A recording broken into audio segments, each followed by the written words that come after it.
In this video, I'm going to give a few thoughts about what I think about Jeff Berwick of the Dollar Vigilante. So during the dark ages of the COVID era from 2020, when the lockdown started, for those of us that didn't want to take the vaccine, and there was only a few of us, more than I thought there were, but compared to the general population or percentage of the general population, we were the minority. From early 2020 on, the whole world was being pushed towards, shepherded towards, coached towards the vaccine that they would take, and then once everybody had taken it, the lockdown would be lifted. And for those of us that had decided from the start we weren't going to take it, we had many powerful forces arrayed against us. The whole of the mainstream media, most of people around us, some people I knew no longer wanted unvaccinated people in their homes. They've probably changed their opinion now. They've probably forgotten that they were that way inclined, but nevertheless people were like that. And anyone who raised their voice against this would find that they would be banned, deplatformed, cancelled. So cancel culture kicked in. So it seemed like the alliance between government, big pharma and the media and the willing acquiescence of the population all conspired against people like me who believe in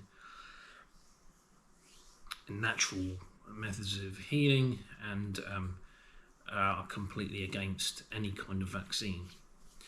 So then along came the people that stuck their head above the parapet. So let's mention a few names. David Icke. Some people think he's crazy, but a lot of what he says actually does make sense. Russell Brand, although he held back from overtly stating that he was against the procedure, although he was certainly against forcing it on people. I think he was trying not to get deplatformed, so he was ducking and diving. Alex Jones, who forewarned that there would be a virus and there would be vaccines. David Avocado Wolf, Philip Day, and then a whole load of new people who came onto the kind of anti-vaccine who hadn't heard of before. I personally had never come across the Dollar Vigilante and Jeff Berwick before the COVID time. I wish I had, especially when he was talking more about crypto in the early days of Bitcoin. That's when I should have been listening to him. But before very long, Jeff Berwick got banned from YouTube. I thought maybe he could have kept YouTube going and just touching on other things, but no, that's not his style. He'll go full hell-bent for leather, and he'll say it as it is, and then he'll get banned. Yeah.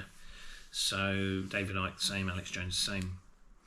Now, when we had that huge pressure of family, friends, the media, the government, I remember receiving multiple letters from the NHS asking me to come in and get my vaccine. Having somebody like Jeff Berwick speaking up against all this, I think for many of us was helped to keep us going alongside what many of the others, David Wolf, David Icke.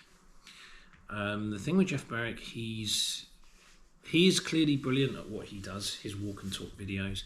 He has humour, and he says a lot of things that just simply ring true, or did to me. And he's into a lot of the alternative health stuff that I'm into. So he will talk about, saunas. He will talk about Shivambu. That's a controversial one. Check out what it is. You might be quite shocked. We'll talk about fasting, coffee enemas, Then he'd start talking about new things that I hadn't. Many of those things I already knew about for 20 years plus. But then he would talk about new things like having a pedicure, which you think, well, why would a man do that? But he'll tell you about how the toxins are stored in the skin in your feet, and you scrape it off, and it just takes the toxin off. You know, all these really, really interesting things. So a lot of what he was saying was just ringing true to me. But so then, where did the problem start? Because I would watch every single episode of his Walk and Talk, and I would really anticipate and look forward to when it was coming out. Really, when it became difficult for me, because I've got a Jewish grandma who escaped the Nazis and the Holocaust, was when he started. He was what I would call a Holocaust denier. I think Holocaust denial was a sick and depraved pursuit. You know, my grandma lost a large part of her family, and she actually witnessed the pogroms going on in Germany while she was still there up until 1939.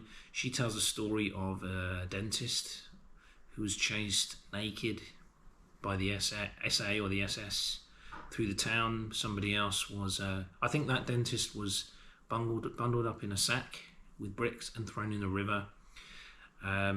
She relates stories of the SA brown shirts, or maybe the SS, because bear in mind this is like the 30s, while the SA was still strong before the SS engulfed it.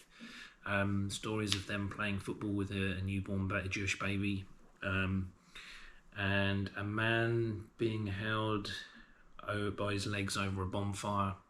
Now this is stuff she saw or witnessed in her hometown up until 1939 when she left, and it's all in her memoirs. So you can imagine just how bad it got once the Germans started stampeding all over the Ukraine and Russia. So Jeff Berwick just denies all this, and instead he harps on about how Eisenhower let a bunch of German troops starve to death, which only he and Max Egan seems to care about. Nobody else cares about them. Wehrmacht troops, murderers dying in a field. Just look at how many Soviet troops were rounded up in fields and left to starve. Something like 3-6 million, I don't know, millions. Probably exaggerate, maybe 2 million, I don't know. So I'm not saying what Eisenhower did was right, you know, punishing the Wehrmacht soldiers like that. But in the grand scheme of things, you know, they fought for fascism, so they reaped what they sowed. So that's where the problem is. That's why I don't watch his Walks and Talks. And I think he likes to say that the Jews are responsible for everything and that the Jews aren't real Jews, they're Khazarians. This is where it gets really tricky, because clearly there are a lot of very powerful Jews in high places. The Rothschild family, if you look at who's in charge of the big pharma companies, who runs the porn companies like Pornhub, like having a Jewish grandma, I'm not going to be the one that's going to backstab my own race, but you have to acknowledge that there are certain elites who are from that background. Was the Protocols of the Elders of Zion a real thing or a forgery? I haven't got to the bottom of that. My answer to that is there are equally as many non-Jewish elites, like the Rockefellers or Bill Gates or Klaus Schwab. And there are also, so they'll say, you know, like Karl Marx was a Jew and Bolshevism is Jewish. But there are also Jewish counters to that, like Ayn Rand, von Mises, Ludwig von Mises, and people who Jeff Berwick actually quotes as good people in terms of Austrian economics and anarcho-capitalism. So I think it's not so much that he touches on this tricky area where as soon as you go there you get labelled an anti-Semite, which is wrong. You should be able to explore everything. I just wish that he would. I wish he would abandon the Holocaust denial. He doesn't know what he's talking about at all. And I wish he would, as he used to in some of his videos in the past, he would qualify. He would say, "Look, it's not all Jews.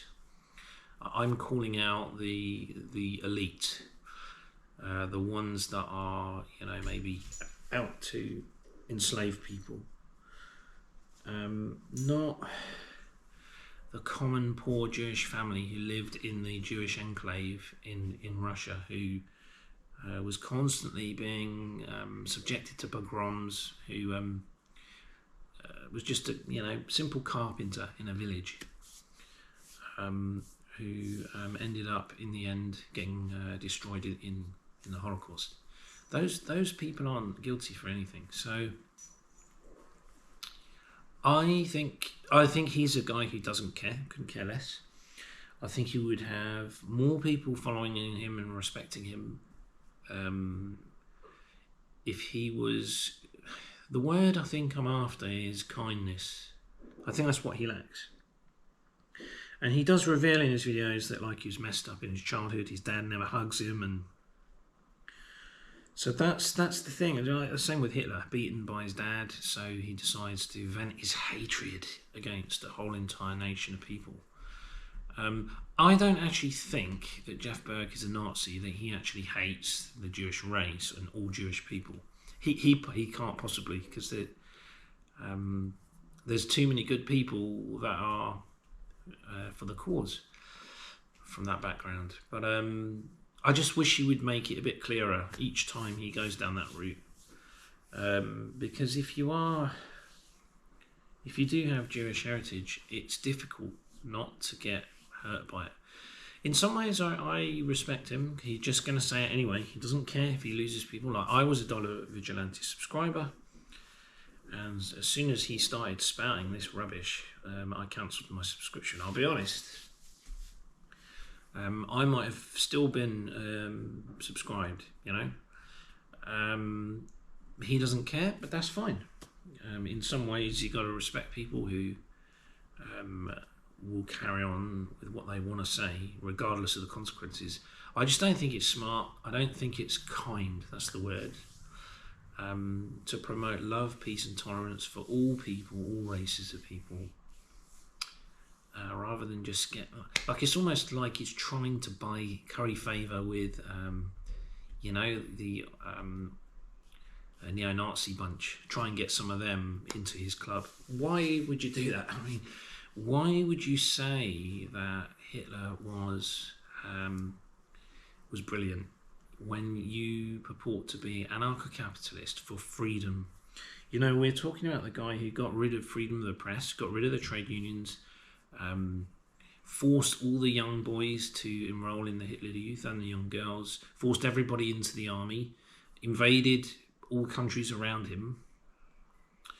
And if you look at the Rees report, you can get that on Telegram, these links of him actually possibly having Rothschild blood in him persist. That's a very controversial and interesting topic. I invite you to go down that rabbit hole yourself.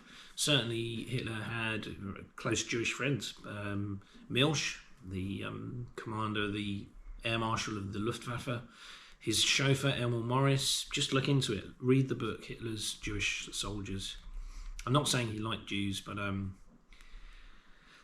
he was capable of Aryanizing, him and Goering, Jews, and sparing ones like the superior officer in World War I who promoted Hitler, awarded him the Iron Cross. Hitler made sure that guy was kept safe.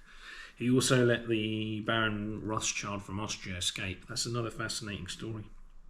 I think he had to pay a very hefty bribe but he was given safe passage out of Austria in 1938, I think.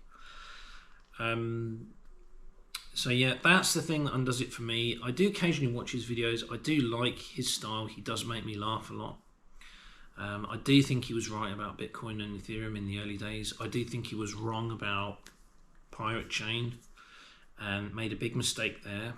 And he is accused a lot in crypto groups of being a pumper and dumper. And nowadays I notice he just barely talks about crypto. Is that the reason? It's a shame. You know, he hands that off to his friend Raf, who's not as good a speaker as him. It's a shame he doesn't talk about that a bit more, about the crypto stuff. And pump and dumper, that's a difficult one for him to shake off. Of course, if Pirate Chain booms, then all will be forgiven. So there are my thoughts on Jeff Berwick. Yeah, you can check out his videos. I'll leave a link. They are interesting. He has a lot of interesting stuff on the Dollar Vigilante. And that's all I'm going to say. Ciao for now.